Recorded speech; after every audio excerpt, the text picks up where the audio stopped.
Punya pandangan dunia sampiran umur gantungan.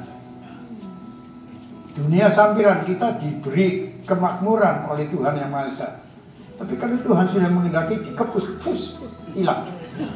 Usia atau apa yang disebut orang Jawa bilang di Selawe ini umur yaitu usia. Ya. Kalau Tuhan sudah menghendaki digunting jedar, pulang dah.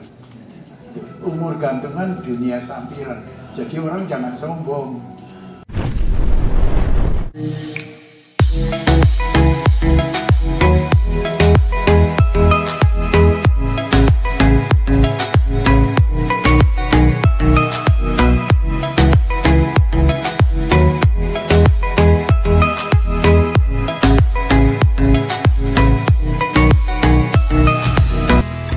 Assalamualaikum warahmatullahi wabarakatuh. Selamat siang guys. Hari ini Rabu tanggal 27 Oktober 2021. Saya berada di PT Gunung Slamet Slawi Tegal, yang mana PT ini adalah induk perusahaan dari Teh Boto Sostro. Nah, saya ingin menyajikan profil dari PT Gunung Slamet dari hasil kunjungan PKM saya di sana bersama teman-teman dosen dari Universitas Pamulang dan Universitas Pancasakti Tegas. Guys, banyak petuah dan pepatah dari Pak Sostrojoyo mengenai kiat sukses dalam mengelola perusahaan teh terbesar di Indonesia. Oke guys, saksikan kiat sukses yang dijalankan oleh Pak Sostrojoyo di dalam mengelola usaha pabrikan teh ini.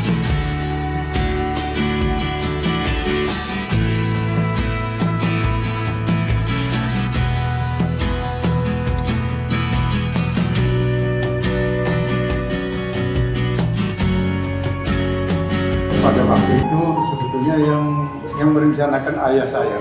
Jadi perencanaannya mulai tahun 1940. Itu permulaannya perencanaan.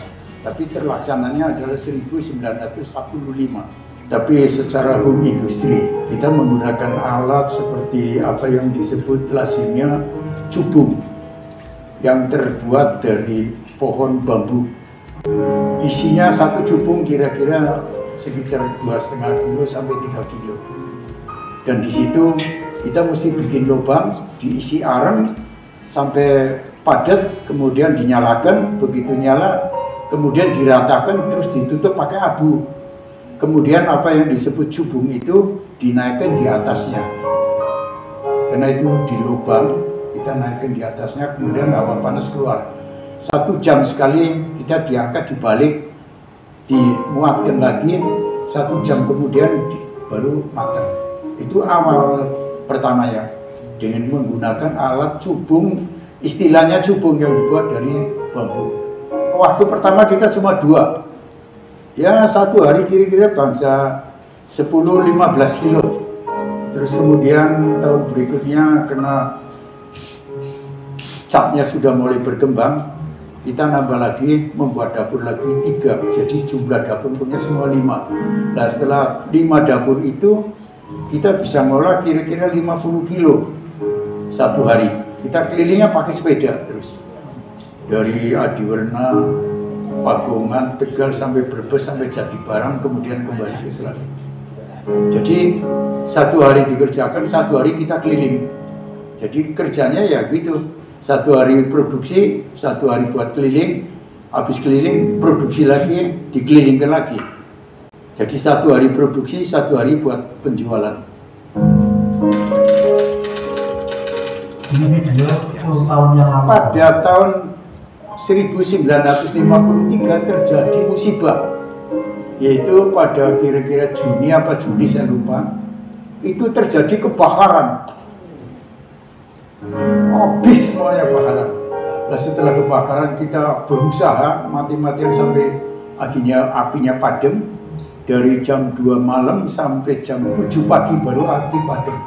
Untung tidak menjalar ke tetangga karena di atasnya kita ambukin.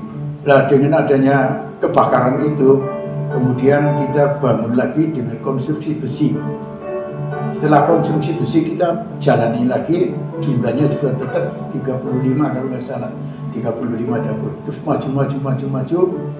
Kita baru dari kena di rumah timur itu tempatnya sempit, akhirnya kita pakai nyewa ini. Ini kita dulu sewa. Nah, setelah ini sewa kita bangun lurus seperti ini, lurusnya lurus ke sana.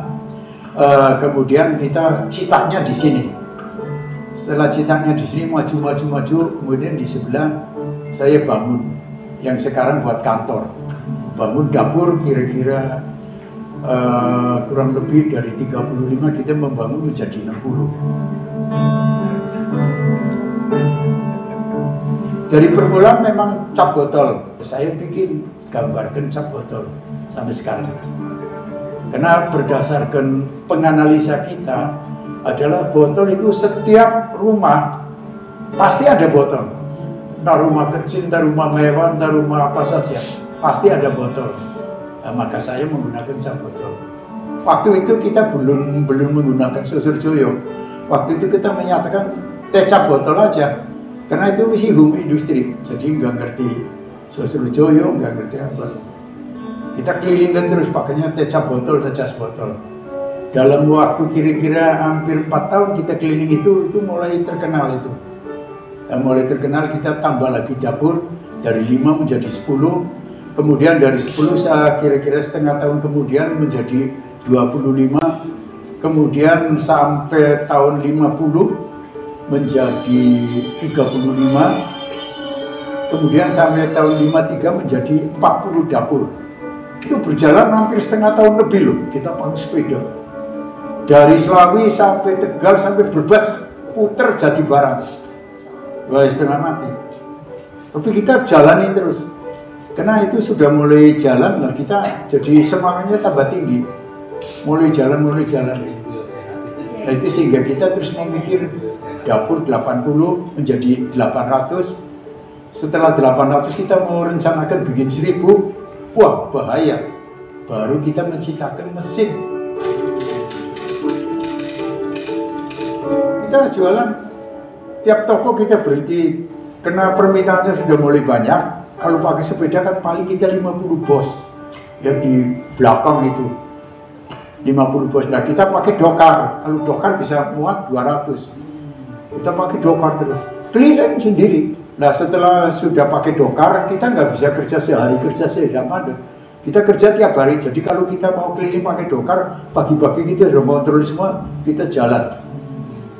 Kira-kira jam 4 datang kita baru masuk lagi ke dapur. Itu. Nah, kita di situ sudah menggunakan pembantu agak banyak, kurang lebih sekitar 15-20 orang. Dimulai, terus tumbuh. Memang kalau lihat sekarang kelihatannya gampang ya, tapi sebetulnya itu prosesnya, wah, kalau kita tidak ulet betul-betul, udah tutup deh, nggak mungkin diterusin. Jadi kan penjual hijau kan ada di daerah Sukabumi. Mereka kan kadang-kadang datang ke Selawi nawarin. Di pabrik Selawi ada 1, 2, 3, 4. Ada 4 pabrik. Gede-gede. Malah yang paling besar itu di depan saya. Nomor 2 ada, nomor 3 timur, nomor 4 timur juga. Saya yang paling kecil. Kita nyempilnya teh 1 karung, 2 karung. Terus nyempil terus. Jadi faktor harga saja saya sudah kalah, tapi karena saya dikerjakan sendiri dengan penuh penghematan, meskipun saya bahannya nyempil harga sudah mahal, tapi kita bisa nyamain baik kualitas maupun harga. Itulah kemenangan saya. Jadi waktu permulaannya saya nyempil itu hampir 1 tahun lebih. Nah, saya terus terang saja pada waktu itu tahun 4 enggak sekitar tahun 50-an. Itu saya baru ada hubungan dengan orang Cirebon namanya Om Bincai. Kemudian setelah saya kumpul-kumpul kira-kira dalam 3-4 bulan kita bawa duit kira-kira untuk beli 20 karung. 20 apa 10 karung saya agak lupa. Saya bawa ke sana. Ketemu. Dia tanya, "Nik dari mana?" "Saya dari Selawi." Dia panggilnya Nik. Karena usianya tua dia. Saya bilang, "Saya dari Selawi." "Perusahaan apa?" "Kecap botol." "Loh, saya sering ke Selawi. Ke pabrik sumur, ke pabrik gopek, ke pabrik kuda, ke pabrik ban. Saya kok gak pernah dengar. Mana you bisa dengar, karena saya punya perusahaan adalah home industry, jadi nggak terkenal. Kita masih dikelilingi sendiri. Tolonglah, saya beli 20 karung supaya bisa dilulus. "Ah, susah, 20 karung saya susah kirimnya." Waduh, ya kan begini. Kalau memang susah kirimnya, kapan Om tehnya datang, tolong kasih tahu, saya datang, saya beli entah 10 karung atau 15. Saya bawa sendiri dari Cirebon ke Selawi dengan oplet lah, saya bilang gitu. Dia bingung. Dia tertegun sekali lihat, mungkin dia saya ini waktu itu kita usia bangsa 16 atau 17 lah. Dia mungkin bingung, ini anak rupanya benar-benar semangat ini loh. Akhirnya kira-kira sampai lama itu, sampai hampir 3 jam kita terus usul terus. Dia rupanya kasihan. Akhirnya, "Ya oke, boleh. Ya ini saya titip uang. Nanti tolong kalau tehnya datang, you kasih tahu, saya ambil sendiri. Jadi tidak bikin repot sama you." Saya ngomong gitu. Akhirnya dia terima. Ternyata setelah 1 minggu bukannya ngabari, dia kirim 1 truk. Saya kaget. Loh, kirim 1 truk. Saya kan cuma 10 karung, kok dikirim sampai 250 karung. Berarti saya utangnya gede nih, 240 karung. Saya lihat, wah utangnya sekian. Di situ dalam suratnya nyatakan, "Nih, teh ini diterima saja."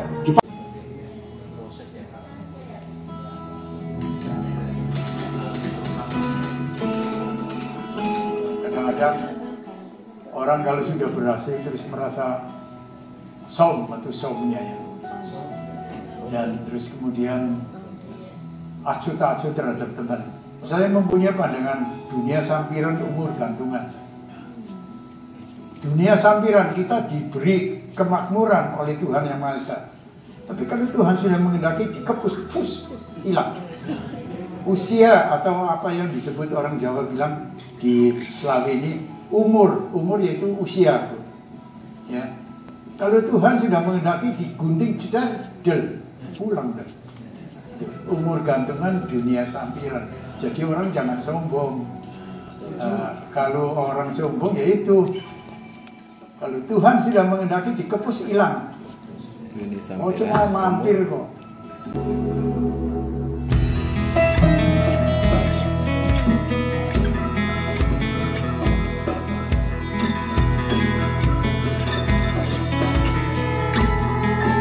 Ya memang kita sebagai manusia hidup, kalau kita selalu bertujuan niat baik. Kalau niat baik berarti kita akan menghasilkan baik.